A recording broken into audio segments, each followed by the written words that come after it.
Hello दोस्तों, नमस्कार। समय रात्रि के 9:30 बजे हैं। जैसा कि मेरा वादा था आप लोगों से कि जब भी आप लोगों का जो भी कमेंट रहेगा ऑन द स्पॉट यानी कि सेम डे में ही आपके कमेंट का रिप्लाई अपने वीडियो के माध्यम से मैं दे दिया करूँगा। तो सारे कमेंट्स जो हैं हमारे पास आज के डेट में जो भी आए हैं वो और कल के डेट में जो आए हैं सभी का रिप्लाई मैं आज की डेट में करना चाहता हूँ। तो आप जितने भी लोगों ने कमेंट किया है तो अपने रिप्लाई को भी देख लीजिएगा। इस वीडियो को आप लोगों का कमेंट का जो रिप्लाई है टोटल आपको इस वीडियो में मिल जाएगा। वीडियो थोड़ा सा लंबा होगा लेकिन देख लीजिएगा, यानी कि आपके मन के अंदर में जो भी प्रश्न उठ रहे हैं सभी प्रश्नों के जवाब यहाँ पे आपको मिल जाएंगे। सबसे पहले यहाँ पे एक जो तो बहुत ही महत्वपूर्ण कमेंट आया है आशीष जी के माध्यम से। 24 में सरकार चली जाएगी, यानी कि 2024 में सरकार चली जाएगी, ऐसी बात उन्होंने कह रहे हैं। देखिए, बहुत सारे EPS 95 पेंशन धारक हैं जो इस विषय में बात कर रहे हैं, लेकिन मैं आपको यहाँ पे एक बात क्लियर करना चाहता हूँ। मैं किसी का पक्ष नहीं रख रहा हूँ, लेकिन यहाँ पे मैं बता दूँ कि ऐसा कहा जा रहा है कि मोदी हैं तो मुमकिन है। आगे चल के देखना ये होगा कि क्या सच में माननीय प्रधानमंत्री जी जो हमारे हैं अभी के, उनके द्वारा EPS 95 पेंशन धारकों की पेंशन में वृद्धि की जाती है या नहीं है। फिलहाल दोस्तों इस विषय पे हम लोग दूसरे वीडियो में डीप में जो तो जानकारी लेंगे कि 2024 में सरकार किनकी रहेगी किनकी नहीं रहेगी। आगे अरुण जी ने लिखा है, थैंक्स फॉर न्यू अपडेट। बहुत बहुत धन्यवाद सर, और आपका बहुत विशेष रूप से तहे दिल से शुक्रिया मैं करता हूं कि आपने जो तो पूरे बात को समझा और ये माननीय प्रधानमंत्री जी को जो पत्र लिखा गया उसी पे कमेंट आया है। आगे मैं यहाँ पे बताना चाहता हूँ, अरुण जोशी जी ने भी लिखा है जिसमें अपनी बीवी की परवाह नहीं की, इस प्रकार के कुछ बात किए हैं वो माननीय प्रधानमंत्री जी को लेके। इस पे भी एक रिप्लाई आया है कि कुछ नहीं किया वो क्या करेंगे। यहाँ पे मैं आपको बता दूं कि माननीय प्रधानमंत्री जी ने दो बार EPS 95 पेंशन धारकों से मुलाकात की। नंबर एक बात आप समझ लीजिए। दूसरे नंबर पे बात मैं आपको बता दूं कि 2014 में प्रधानमंत्री जी ने ही 1,000 रुपये मिनिमम पेंशन किया था, और उसी को भी आप उसको भी ध्यान में रखें, ना कि एक ही पक्ष को आप ध्यान में रखेंगे। ठीक है, आगे मैं यहाँ पे बताना चाहता हूँ, यहाँ पे मिलिंद जी के बारे में है। श्रम मंत्रालय के निर्णय का हवाला आप दे रहे हो, वो सच नहीं लगता, कृपया झूठा टाइटल ना दिखाएं। यहाँ पे मैंने खुशखबरी दिया है, 8,000 प्लस DA की बात मैंने कही है, और ये बात मैं इसलिए कह रहा हूँ क्योंकि देखिए मेरे ही यूट्यूब चैनल पे मेरे ही वीडियो के माध्यम से आपको ये जानकारी बताई जाती है, सही जानकारी फैक्ट के साथ। बाकी दूसरे यूट्यूब चैनलों की अगर मैं बात करूँ या दूसरे यूट्यूब चैनलों पर अगर आप देखते होंगे तो वहाँ पर स्पष्ट आपको बताया जाता है कि अगले महीने से आपको पेंशन की राशि दी जाएगी, और ये पिछले 6 सालों से आपको लगातार बताया जा रहा है। लेकिन मेरे यूट्यूब चैनल पे ऐसा नहीं है, जो जानकारी निकल के आती है वही जानकारी दी जाती है। तो मैं यहाँ पे बता दूं कि श्रम मंत्रालय का आज का भी आप अगर देखेंगे नोटिफिकेशन तो उन्होंने आज के भी अपडेट में यही बातें बताई है कि उस पर काम चल रहा है और बहुत ही जल्द EPS 95 पेंशन धारक उससे लाभान्वित होंगे। आगे की हम लोग बात करते हैं यहाँ पे उमाशंकर दुबे जी के माध्यम से। यहाँ पे MP और MLA के पेंशन बढ़ाई और चुनाव में द्वितीय तृतीय चतुर्थ स्थान पाने वाले को भी पेंशन दी जाए, इस प्रकार की उन्होंने बात कही है। यहाँ पे देखिए ऐसा नहीं है, जो भी सांसद होंगे, मंत्री होंगे, मिनिस्टर होंगे, जो वो नियम कायदा है उस पर हम लोग नहीं जाते हैं। हम लोग फिलहाल अपने पेंशन के ऊपर रहते हैं कि भाई हमारी पेंशन की राशि क्यों नहीं बढ़ाई जा रही। जो EPS 95 पेंशन जिन्होंने अपना श्रम योगदान पेंशन की राशि भी दी है उसके ऊपर क्यों नहीं बढ़ाई जा रही है, उनकी पेंशन क्यों नहीं बढ़ाई जा रही है, उस पर हमको ध्यान देना है। फिलहाल जो तो मंत्री मिनिस्टर या कोई भी हो उनकी बातों को ध्यान में रखा जा रहा है, उन पे सवाल उठाए जा रहे हैं, खड़े किए जा रहे हैं, और उसका निर्णय भी जल्द देखने को मिलेगा। चल दोस्तों आगे हम लोग बढ़ते हैं। यहाँ पे मनीषा जी ने एक सही जानकारी दीजिए प्लीज़। मैं आपको बता दूं कि हमारी YouTube चैनल पे सही जानकारी फैक्ट के साथ में आपको प्रूफ के साथ में दिया जाता है कि किनके द्वारा क्या बातें कही गई हैं, वही जानकारी आपको दी जाती है हमारी YouTube चैनल पे। हमारे YouTube चैनल पे कोई भी ऐसा नहीं है कि इधर उधर की बातें या ख़राब बातें की जाती है, और ऑन द स्पॉट मैं आपके कमेंट का भी रिप्लाई कर रहा हूँ, ये बात जानना बेहद ज़रूरी है। तो इस बात को भी आप ध्यान में रखिएगा।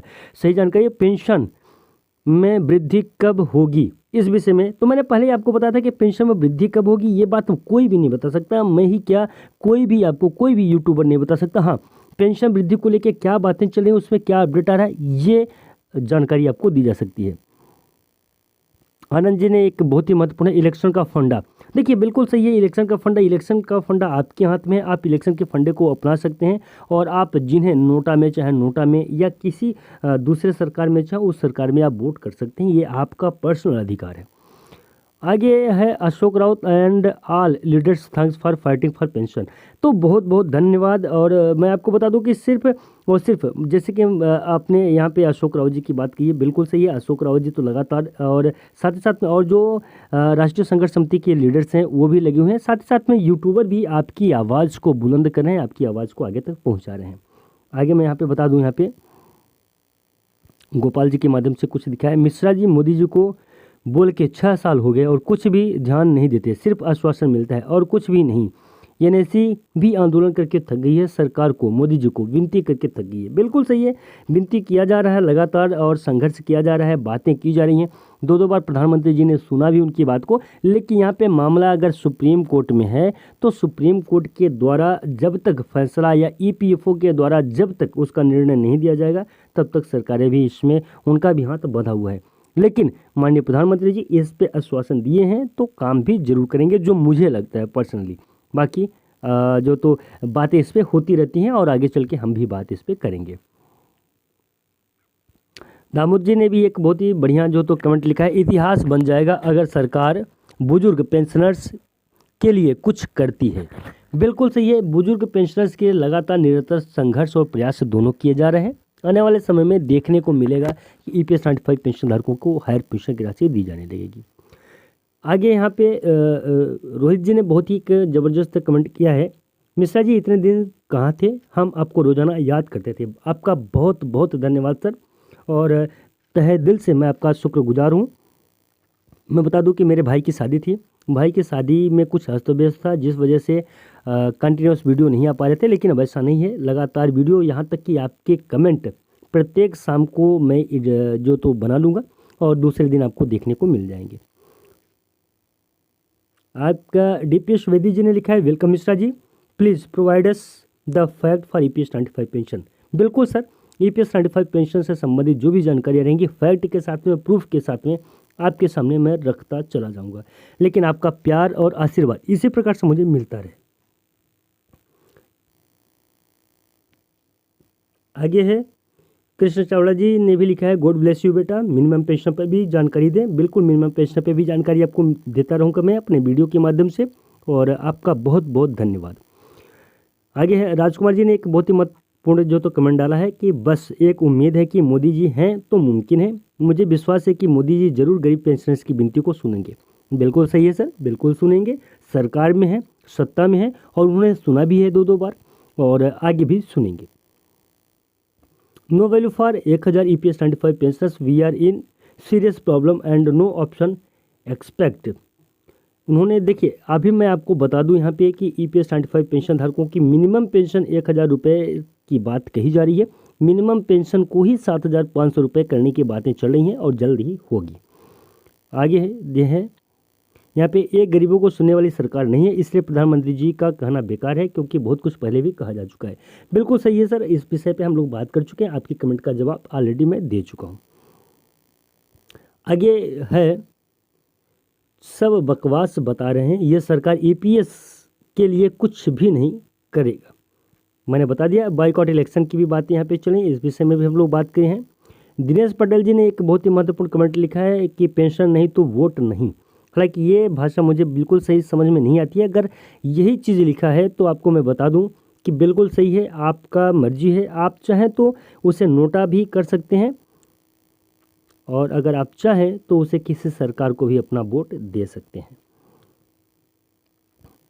आगे यूजर एक हैं OZ5OH कुछ इस प्रकार से हैं, उन्होंने लिखे है, सर नमस्ते, सुप्रीम कोर्ट का फैसला अंतिम है तो फिर पेंशनर्स को धांधलीबाजी क्यों, मौजूदा सरकार खामोश क्यों है। देखिए, इस विषय में हम लोग बात कर चुके हैं, डिस्कस कर चुके हैं, लेकिन इसके ऊपर मैं डीप में एक वीडियो बना दूंगा कि क्यों लेट हो रहा है। यानी कि कुल मिला के आपका ये बात है कि लेट क्यों हो रहा है, लेट होने का प्रमुख वजह क्या है, तो इसके ऊपर मैं अलग से वीडियो बनाऊंगा और कल के डेट में आपको ये वीडियो भी मिल जाएगी, लेट क्यों। ठीक है सर। आगे इन्होंने एक और कमेंट आया है, बहुत ही महत्वपूर्ण है, मदन जी के माध्यम से है कि वेरी गुड न्यूज़, बहुत बहुत धन्यवाद सर, निरंतर आपको इसी प्रकार की जानकारियाँ मिलती रहेंगी। आगे है, प्रिय महोदय, साल दर साल हमें कोई पेंशन नहीं मिल रही है, आप बताएं तो बहुत अच्छा होगा कि हमें 7500 टका पेंशन कब मिलेगी। इस विषय में मैं ऑलरेडी आपके सवालों का जवाब दे चुका हूँ, लेकिन एक बार फिर से मैं आपको बता दूं कि ये बताना बहुत मुश्किल है, लेकिन इस पर बातें चल रही हैं। जल्द ही देखने को मिलेगा कि क्या अपडेट सामने निकल के आती है, और जो भी अपडेट आएगी आपको हमारे यूट्यूब चैनल के माध्यम से जानकारी मिल जाएगी। और बाकी आपके जितने भी, मोदी कुछ नहीं करेगा, बाकी और जितने भी आपके सवालों के जवाब हैं ऑलमोस्ट मैंने सभी को दे दिए हैं। बिल्कुल आप लोगों का बहुत बहुत धन्यवाद है। सुपर थैंक्स भी सुरेश जी ने दिया था, सुरेश जी को भी बहुत बहुत धन्यवाद। उन्होंने 40 रुपये का मुझे सुपर थैंक्स दिया था, आपका बहुत बहुत धन्यवाद सर। और इसी प्रकार से अपना प्यार और आशीर्वाद दिखाते रहें। बाकी और जितने भी हमारे EPS 95 पेंशन धारक हैं, लगातार आपके कमेंट्स के जवाब आपको मिलते रहेंगे। निरंतर लगातार आप लोग कमेंट्स अपने करते रहिए और कमेंट आप देते रहिए मुझे। आप लोगों के जितने भी कमेंट्स रहेंगे सभी के सवालों के जवाब आपको ऑन द स्पॉट प्रत्येक दिन शाम को मिलते रहेंगे। तब तक के लिए नमस्कार, जय हिंद, जय भारत।